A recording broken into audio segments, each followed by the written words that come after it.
आज का जो टॉपिक है वो है मूल अधिकार, इसे फंडामेंटल राइट्स कहा जाता है। ठीक है, मूल अधिकार क्या होते हैं?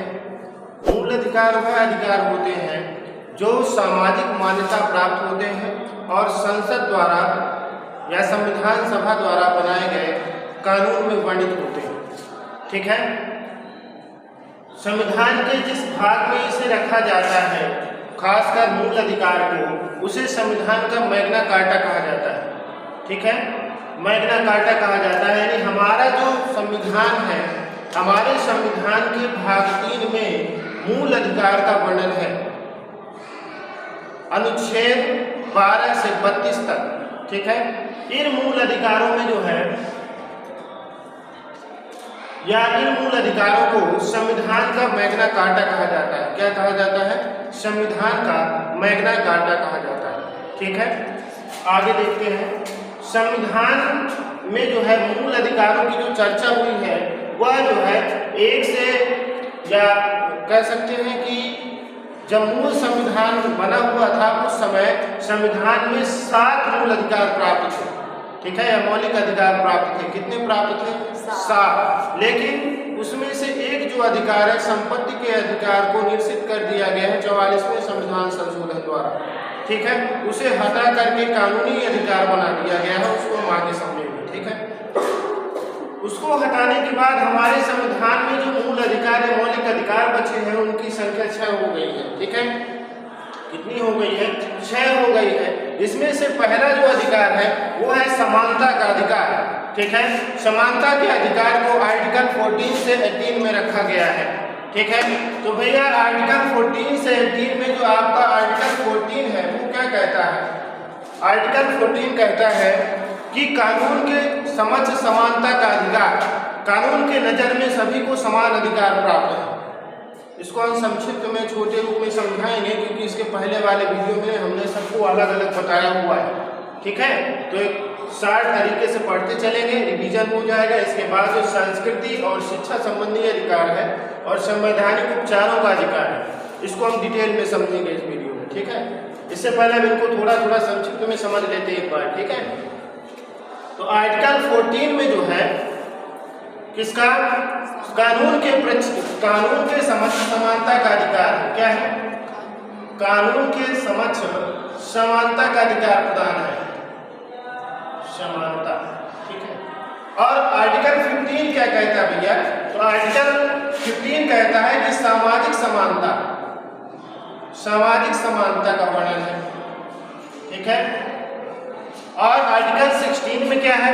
आर्टिकल 16 में है लोक नियोजन, यानी सरकारी नौकरी। ठीक है, लोक नियोजन, लोक नियोजन यानी धर्म, जाति, लिंग और क्या कहते हैं, भाषा के आधार पर किसी के साथ पक्षपात नहीं किया जा सकता है सरकारी नौकरियों में। ठीक है, तो 16 में क्या है? लोक नियोजन है, सरकारी नौकरी में किसी प्रकार का किसी के साथ पक्षपात नहीं किया जा सकता है। ठीक है, आर्टिकल 17 जो है वो है अस्पृश्यता, यानी छुआछूत का अंत का वर्णन है। उसमें अधिनियम भी बनाया गया है छुआछूत के खिलाफ। ठीक है, आर्टिकल 16 में क्या है?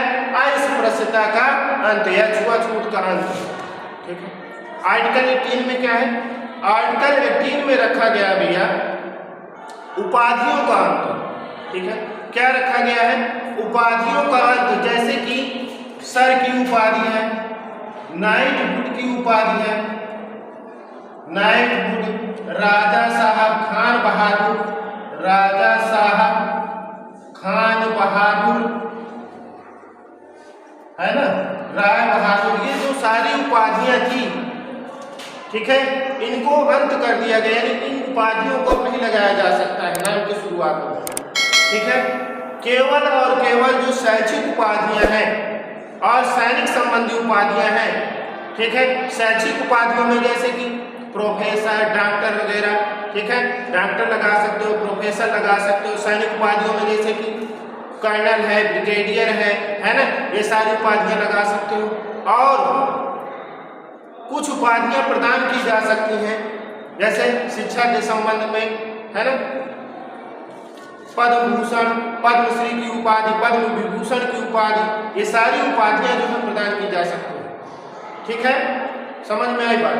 अब चलते हैं आर्टिकल स्वतंत्रता के अधिकार में कि हमें कितने प्रकार की स्वतंत्रताएं प्रदान है। ठीक है, आर्टिकल 19 से 22 के बीच में हमें स्वतंत्रताएं प्रदान की गई हैं। सर्वप्रथम हम आर्टिकल 19 के बारे में समझेंगे। आर्टिकल 19 क्या है, क्या कहता है? आर्टिकल 19 में 6 प्रकार की स्वतंत्रताएं हैं। कितने प्रकार की स्वतंत्रता प्राप्त है? 6 प्रकार से। ध्यान से सुनिएगा। 91 कहता है, 91 कहता है भैया कि मीडिया की स्वतंत्रता। क्या है की स्वतंत्रता है? मीडिया की स्वतंत्रता है। अब वाक अभिव्यक्ति की स्वतंत्रता है। किसकी? वाक अभिव्यक्ति की स्वतंत्रता है। अपनी बात को रखने की स्वतंत्रता। वाक अभिव्यक्ति का मतलब यदि आप बोल नहीं पाते हैं, समाज में स्पीच नहीं दे पाते हैं, तो आप पत्र पत्रिकाओं के माध्यम से, अखबार के माध्यम से, चित्र के माध्यम से अपनी बातों को प्रकाशित करवा सकते हैं। ठीक है, ये रखा गया है आर्टिकल 19A में, या 1 में या आ में, कुछ भी कह सकते हैं। ठीक है, और आर्टिकल 19A के बाद आता है 19B। 19B में कहा गया है कि भैया आपको सभा करने की स्वतंत्रता है, शांतिपूर्वक ढंग से अपनी बात को मनवाने के लिए, है ना। जैसे बच्चे सभा करते हैं, कोई मान लीजिए भर्ती रुक जाती है या कोई किसी चीज़ का रिजल्ट रुक जाता है, तो जाते हैं आयोग के सामने बैठ करके क्या करते हैं, सभा करते हैं अपनी बात को रखने के लिए, है ना। तो शांतिपूर्वक ढंग से आप क्या कर सकते हैं, सभा कर सकते हैं। ठीक है, समझ में आई बात। आर्टिकल 19C कह रहा है, हमने क्या बताया था, 6 प्रकार की स्वतंत्रता है। ध्यान से सुनिएगा। 19B हो गया, 19C। 19C क्या कहता है यार? आर्टिकल 19C, इसको ए कर लीजिए। 19C में क्या है? संघ तथा संगठन बनाने की स्वतंत्रता। आप स्वतंत्र हैं लीडरशिप करने के लिए। लीडरशिप का मतलब कोई भी राजनीतिक पार्टी का गठन कर सकते हैं आप। ये स्वतंत्रता किसमें मिलती है? 19C में मिलती है। किसमें मिलती है? 19C में मिलती है। ठीक है, किसान संगठन, बहुत सारे संगठन, मजदूर संगठन, किसान यूनियन वगैरह, है ना। ये सब संघ, यूनियन मतलब होता है संघ, किसान यूनियन, है ना। ये सारे जो है, या व्यापार संबंधी संगठन, सारे संगठन आप जो है बना सकते हैं। ठीक है, इसका वर्णन है 19C में। ठीक है, 19D के बारे में जानेंगे। 19D में कहा गया भैया कि आप भारत के किसी भी क्षेत्र में जा सकते हैं, घूम सकते हैं आराम से, कोई रोक टोक नहीं है। ठीक है, बिना रोक टोक के भारत में कहीं भी आवागमन की स्वतंत्रता है। ठीक है, कहेगी बिना रोक टोक के भारत में कहीं भी आवागमन की स्वतंत्रता है। कहाँ तक बताया? 19C में। बिना रोक, 19D में आपका है बिना रोक टोक के भारत में कहीं भी आवागमन की स्वतंत्रता। ठीक है, 19D के बाद हो गया E आपका आता है, बिना रोक टोक के भारत में आप कहीं भी रह सकते हैं, निवास कर सकते हैं, निवास स्थान बना सकते हैं। इसका वर्णन है अनुच्छेद D में, है ना। D तक बताया, E में। ठीक है, कितने हो गए? 5 प्रकार की स्वतंत्रता। 6वीं जो स्वतंत्रता है, व्यापार संबंधी स्वतंत्रता है। कोई भी व्यापार आप कर सकते हैं, बशर्ते उसमें जो है उल्लंघन नहीं होना चाहिए। किसके? जो जनता है, पब्लिक है, उनके मूल अधिकारों का उल्लंघन नहीं होना चाहिए। ठीक है, किसी प्रकार का अवैध व्यापार आप नहीं कर सकते हैं, कहने का मतलब नहीं। उसके खिलाफ जो है संविधान बनाया, कानून बनाया जा सकता है या कार्रवाई की जा सकती है। ठीक है, समझ में आए बात। अब चलिए, ये आपने हो गई स्वतंत्रता का अधिकार, यानी हमने 2 समझ लिया। ठीक है, अब शोषण के विरुद्ध अधिकार आर्टिकल 23 और 24 समझेंगे। ठीक है, आर्टिकल 23 क्या कहता है? 23 क्या कहता है? बलात् श्रम पर निषेध, यानी बेगारी नहीं करा जा सकती। बेगारी का मतलब कम पैसे में काम करा करके कम पैसे नहीं दिए जा सकते, कम पैसे में कार्य नहीं कराया जा सकते। जो नियत मजदूरी वो आपको देना पड़ेगा। बेगारी तथा बलपूर्वक कार्य। बलपूर्वक कार्य का मतलब जबरदस्ती है। 5 घंटे हो गए हैं, छठ में तुम्हें 6 घंटे काम करने हैं, टाइम है 5 घंटे का, यानी 5 घंटे से अधिक आप काम करवा रहे हैं, 6 घंटे से अधिक, तो बलपूर्वक कार्य करवा रहे हैं। तो आप किसी से बलपूर्वक कार्य नहीं करा सकते हैं। ऐसा करने पर आप दंडनीय अपराध माना जाएगा और आपको दंडित किया जा सकता है। ठीक है, समझ में आई बात। आर्टिकल 23 का एक पार्ट है, सेकंड पार्ट, उसमें कहा गया है कि भैया मानव तस्करी निषेध है। मानव तस्करी का मतलब मानव व्यापार, ठीक है, मानव तस्करी निषेध, ठीक है, मानव व्यापार नहीं कर सकते, बच्चों, स्त्रियों और पुरुषों का व्यापार नहीं किया जा सकता है, इसमें निषेध बताया गया है, ठीक है। आर्टिकल 24 है, आर्टिकल 24 में कहा गया है कि भैया 14 वर्ष से जो कम आयु के बच्चे हैं उसे आप किसी कारखाने में नहीं, या किसी कारखाने में, किसी उद्योग में काम नहीं करा सकते, ठीक है।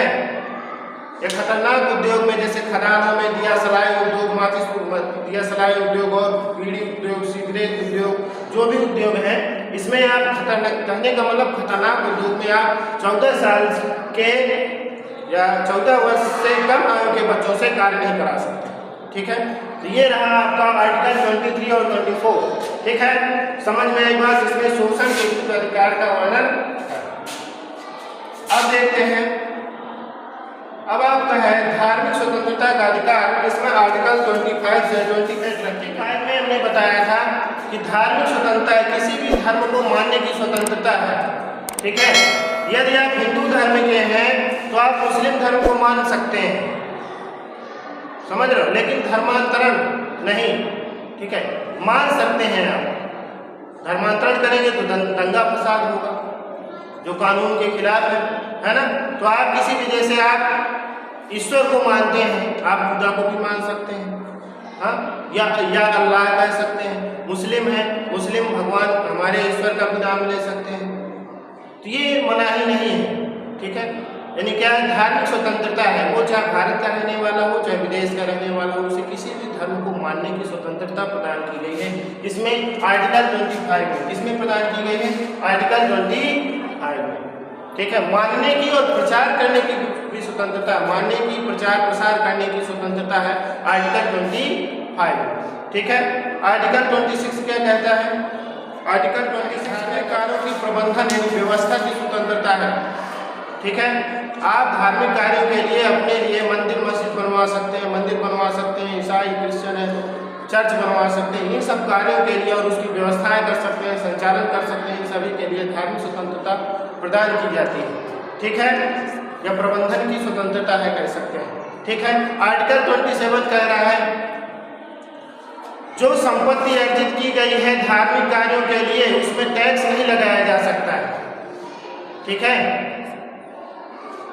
धार्मिक कार्यों के लिए जो संपत्ति अर्जित की गई है 27 में कहा जा रहा है कि उस पर टैक्स यानी कर नहीं लगाया जा सकता है, करों के समुदाय जो है यानी कर नहीं लगाया जा सकता, कहने का मतलब, ठीक है। 28 में क्या कहा जा रहा है? 28 में कहा जा रहा है कि हमें किसी भी धार्मिक कार्य में सम्मिलित होने की स्वतंत्रता है, किसी भी धर्म में क्या करने की, सम्मिलित होने की स्वतंत्रता है, या शिक्षा में, धार्मिक शिक्षा में उपस्थित होने की स्वतंत्रता है। 28 कह रहा है कि हमें धार्मिक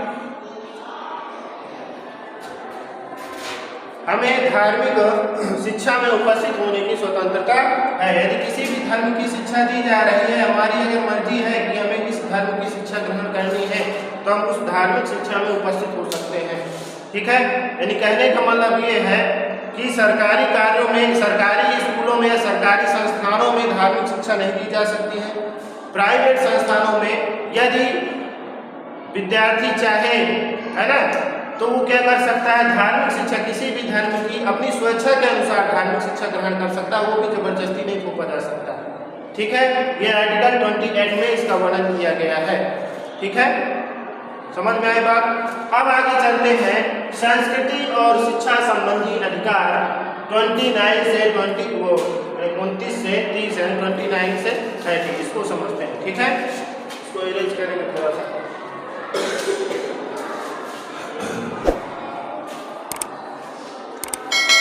समझ में आया? मूल अधिकार है वो है संस्कृति तथा शिक्षा संबंधी अधिकार, ठीक है। इसमें विशेषकर अल्पसंख्यक संबंधी अधिकार दिए गए हैं, ठीक है। देखिए आर्टिकल 30 में कहा जा रहा है कि भाषाई और धार्मिक अल्पसंख्यकों को इच्छानुसार विद्यालय स्थापित करने, ठीक है, तथा उस पर प्रबंधन करने का अधिकार है। ठीक है, भाषाई आधार पर यदि कोई अल्पसंख्यक है तो अल्पसंख्यकों को अपनी इच्छा अनुसार विद्यालय को स्थापित कर सकते हैं, किसी संस्था को स्थापित कर सकते हैं। ठीक है, और उसका संचालन कर सकते हैं। ठीक है, समझ रहे हैं। इसके बाद आपका अगला नंबर है वित्तीय अनुदान के समय किसी प्रकार का भेदभाव नहीं किया जाएगा। यदि वित्तीय अनुदान किया जा रहा है सरकार या राज्य के द्वारा, राज्य अर्थात देश के द्वारा या राज्य सरकार द्वारा, ठीक है, किसी भी सरकारी संस्था को, तो उस समय जो है धार्मिक आधार पर और भाषाई आधार पर किसी भी प्रकार का भेदभाव नहीं किया जाएगा किसी संस्था के प्रति। समझ में आई बात? हाँ। तीसरे नंबर है भूमि अधिग्रहण पर बाजार भाव में मुआवजा। देखिए 44वें संविधान संशोधन द्वारा संपत्ति के अधिकार को निश्चित कर दिया गया था और उसको जो है कानूनी अधिकार घोषित किया गया है। ठीक है, 300 का में रखा गया, मुझे 300 का में उसको।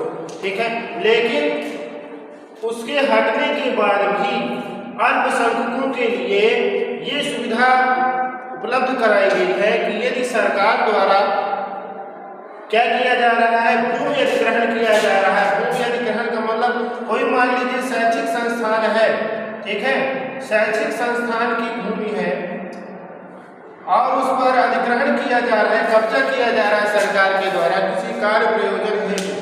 ठीक है, तो बाजार भाव में उन्हें क्या दिया जाएगा, मुआवजा प्रदान किया जाएगा। ठीक है, बाजार भाव में उनको क्या प्रदान किया जाएगा, मुआवजा जो है प्रदान किया जाएगा। ठीक है, मुआवजा प्रदान किया जाएगा। ठीक है, किनको, अल्पसंख्यकों को। ठीक है, अब आगे देखते हैं आर्टिकल, इसका 6वां अधिकार जो है आपका संवैधानिक उपचारों का अधिकार। ठीक है, संवैधानिक उपचारों के अधिकार के बारे में पढ़ेंगे। संवैधानिक उपचारों के अधिकार को डॉक्टर भीमराव अंबेडकर द्वारा संविधान की आत्मा या हृदय कहा गया है। ठीक है, इसमें 5 प्रकार के, यदि किसी नागरिक को यह लग रहा है कि हमारे किसी मौलिक अधिकार का हनन किया जा रहा है, ठीक है, तो वह आर्टिकल 32 के तहत कहाँ जा सकता है, आर्टिकल 32 के तहत सर्वोच्च न्यायालय जा सकता है, जिसमें हम पढ़ाने जा रहे हैं संवैधानिक उपचारों का अधिकार। ठीक है, डायरेक्ट कहाँ जा सकता है, सर्वोच्च न्यायालय। यदि सर्वोच्च न्यायालय दूर है मान लीजिए, समझ रहे हो, तो कहाँ जा सकता है, अपने उच्च न्यायालय में जा सकता है या निकटतम उच्च न्यायालय में जा सकता है। जैसे हमारे देश में कुल 25 उच्च न्यायालय है। ठीक है, मणिपुर का अपना कोई उच्च न्यायालय नहीं है। 25वां जो बना है वो अभी जो है अमरावती में बना हुआ है, आंध्र प्रदेश। ठीक है, और तेलंगाना की वो आंध्र प्रदेश की राजधानी है अमरावती, वहाँ पे अभी बना है 25वां उच्च न्यायालय। ठीक है, कहाँ बना है, अमरावती में। ठीक है, तो 25 कुल मिला के उच्च न्यायालय हैं। जिन राज्यों में अपने उच्च न्यायालय नहीं है, निकटतम राज्यों के उच्च न्यायालय में जा सकते हैं लोग। ठीक है, मान लीजिए मणिपुर से कोई व्यक्ति है, उसको कोई ऐसी समस्या हो गई तो डायरेक्ट सर्वोच्च न्यायालय दिल्ली थोड़ी आ पाएगा, है ना, उसको असुविधा होगी आने में। ठीक है, इसलिए आर्टिकल जो है, आर्टिकल 226 के तहत, किसके तहत, आर्टिकल जो है 226 के तहत ये स्वतंत्रता मिली है कि वो कहाँ जा सकता है, निकटतम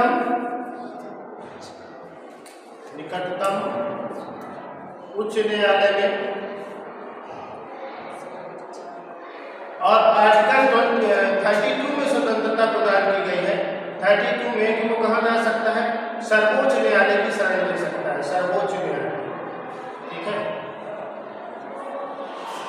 क्या हो रहा है, यदि किसी को लग रहा है, किसी नागरिक को कि हमारे मूल अधिकारों का हनन हो रहा है, तब डायरेक्ट कहा जा सकता है, सर्वोच्च न्यायालय में आर्टिकल 32 के तहत, आर्टिकल 226 के तहत कहा जा सकता है, निकटतम उच्च न्यायालय में जा सकता है। ठीक है, अब देखते हैं आर्टिकल 32 के बारे में। देखिए हमने 31 नहीं बताया, 31 में आपका जो है संपत्ति का अधिकार था। ठीक है। 31 जो अनुच्छेद है उसमें था संपत्ति का अधिकार, जिसको निश्चित कर दिया गया, हटा दिया गया, कानूनी अधिकार बन गया, ठीक है। तो हम आएंगे डायरेक्ट 32 में, ठीक है। देखते हैं विचारों का जो अधिकार है उसे आर्टिकल 32 में रखा गया है। इस आर्टिकल 32 के तहत 5 प्रकार के रिट दायर करने के अधिकार मिलते हैं, ठीक है।